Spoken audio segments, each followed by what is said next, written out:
TMC, CPM, ISF, Congress, BJP ঝান্ডার colour আলাদা হতে পারে, ডান্ডার কালার কিন্তু সব এক।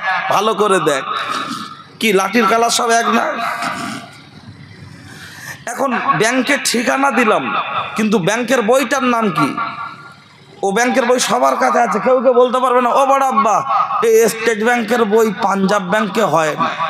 ইমাম সাহেব, মাওলানা সাহেব, সাধারণ মানুষ, চার দোকানদার, অটোওয়ালা, টোটোওয়ালা, যে যাবে গুপগাপ শুরু। সেই আমলনামা, সেই বইটার নাম হলো আমলনামা, আমাদের সকলের কাছে আছে না নাই? কিন্তু ওটা তো হাতে পাবেন হালকাতায়, অর্থাৎ কবরে যাবার পরে। দুনিয়ায় যদি আমি আপনাকে বোঝাতে পারি হ্যান্ড টু হ্যান্ড ক্যাশ, তাহলে দিনের মজলিসে বসলে হবে না কোনো গ্যাস। কারণ এই জলসা উপলক্ষে কেউ দিচ্ছে চাঁদা, আবার কিছু শয়তান দিচ্ছে বাধা, দিয়ে বলছে জলসা টলসা করতে হবে না দাদা। ফাংশন হলেও খুব খুশি, মই ছাড়া হলে আরো খুশি, জুয়া খেলা হলে খুশি, ক্যারাম বোর্ডে জুয়া, লুডুতে জুয়া, তাসে জুয়া, আপনার বাজি ধরা, মোলক লড়াই, সব কিছু হচ্ছে, ওর আপত্তি থাকে না। মিটিং হচ্ছে, মিছিল হচ্ছে, ওর আপত্তি থাকে না। বলছে জলসার কথা বললে তখন এক শ্রেণীর ছুঁচো মার্কা মুসলমান, তারা বলছে দে হচ্ছেটা কি, মাইকলা ভাড়ালে চল যাচ্ছে, হুজুররা টাকালে চল যাচ্ছে, কুটুম এসে খেয়ে শুচ্ছে, পায়খানা করছে, পরের দিন বাড়ি চলে যাচ্ছে, দে হচ্ছেটা কি? এরকম কথা কানে আসছে না, আসছে না?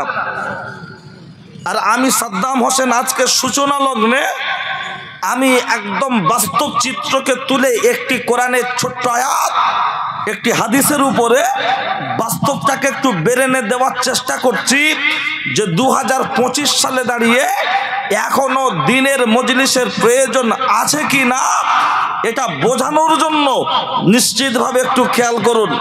আমি বক্তব্য খুব বেশি সুর দিতে পারি না, টান নেই, গলা ভালো নয়, দিই না, গল্পের ছলে বক্তব্য করি। তাতে কেউ যদি মনে করেন গল্প করছে তার ব্যাপার, ঠিক আছে? আমার দিকে খেয়াল করবেন ভাই ও বাবাজি। সেই জায়গায় দাঁড়িয়ে আমি আপনাকে আসলে চায়ের দোকানে বসে সারাদিন পার ওপরে পা তুলে দে, বিড়ি টানচার বলছে পান দে তো, ও আবার মিঠে করা পান ছাড়া খায় না। এমন ভাবলে চা অর্ডার করছে মনে হয় যেন আমাদের এলাকার এমপি, অথচ বাড়ি ভালো করে খবর লাও, আজ 3 দিন মাছ গোস ডিম, কোনো তরকারি নেই, কোনো রকম ওর বউ এদিক ওদিক করে সংসারটা চালাচ্ছে, অথচ চায়ের দোকানে 3 দিনে 250 টাকা বিল করেছে। এরকম মাথা মোটা আছে না নাই? বছরের শেষে হালকাতা ওর বউ মাগড়ি বন্ধক দিয়ে ছাড়িয়ে আনবে, ওর জামার কলার ধরে বসিয়ে রাখবে, ওর বউ মাগড়ি বন্ধক দিয়ে ছাড়াবে। আর গান্ডারের মতো চেহারা, জবাই করে ছেড়ে দিলি গোটা গ্রামের লোক খেয়ে শেষ করতে পারবে না, বলে আমি আর খাটতে পারি না। তা তুই যখন খাটতে পারি না, তোর লিঙ্গটা কেটে পঞ্চায়েতে জমা দে। হ্যাঁ, বছরে বছরে বাচ্চা জন্ম দিতে পারবে, শুধু বললো গতরে বাজ পড়েছে, তো ঠিক আছে দিচ্ছি, চলেন। প্রথমত আগে বুঝে নেন ওয়াজ কাকে বলে, তারপরে অন্য কথা বলবো। কারণ লোক বলে যে ওয়াজ করে না, গল্প করছে। আগেটা বুঝে নেন ওয়াজ কাকে বলে। অধিকাংশ বক্তারা ওয়াজ কাকে বলে জানলেও করে না, আর অধিকাংশ কমিটি এবং শ্রোতা ওয়াজ কাকে বলে জানে না, আর সেরকম বক্তব্য করলে কমিটিও খুশি হয় না। কিন্তু মনে রাখুন, 2 ঘন্টার জন্য এসে আমি আমার আখেরাত নষ্ট করব না। আমার বাপ আমজাদ হোসেন ইন্তেকাল করেছে 2004-এ মাঘ মাসের জাড়ে, বুধবার ভোর 4:30টার পরে নগরুখড়ার মোড়ে। আজ দীর্ঘ 21টা বছর পরেও দেবিসাবাদের মানুষ আজও আমজাদ হোসেনের কথা মনে রেখেছেন। তিনি হকের উপরে ছিলেন, তাই মানুষ তাকে মনে রাখতে পেরেছেন। হকের উপরে না থাকলে মানুষের কাছে এই ভালোবাসার জায়গাটা থাকতো না। কথা ঠিক কি না? তো আমি বাপ যখন কেরোসিনের ডিলিয়ার, আমি মধু দিতে পারবো না, আমি কেরোসিন দেবো।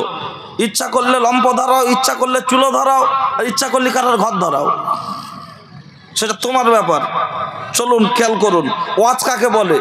একদম গোদা বাংলায় ব্যাখ্যা দিচ্ছে। আপনি বাগান চাষ করেছেন, ওই বাগানের গাছের মাঝখানে যে ঘাসগুলো জন্মায়, এগুলোকে নিড়িয়ে ফেলে দেওয়ার নাম হলো ওয়াজ। যদি বলেন কেমন? আল্লাহ এবং রসুল যেগুলো আদেশ করেছেন গাছ, যেগুলো নিষেধ করেছেন ঘাস, আদেশের পক্ষে দাঁড়িয়ে নিষেধের বিরুদ্ধে প্রতিবাদমূলক আলোচনার নাম হলো ওয়াজ। বোঝাতে পেরেছি?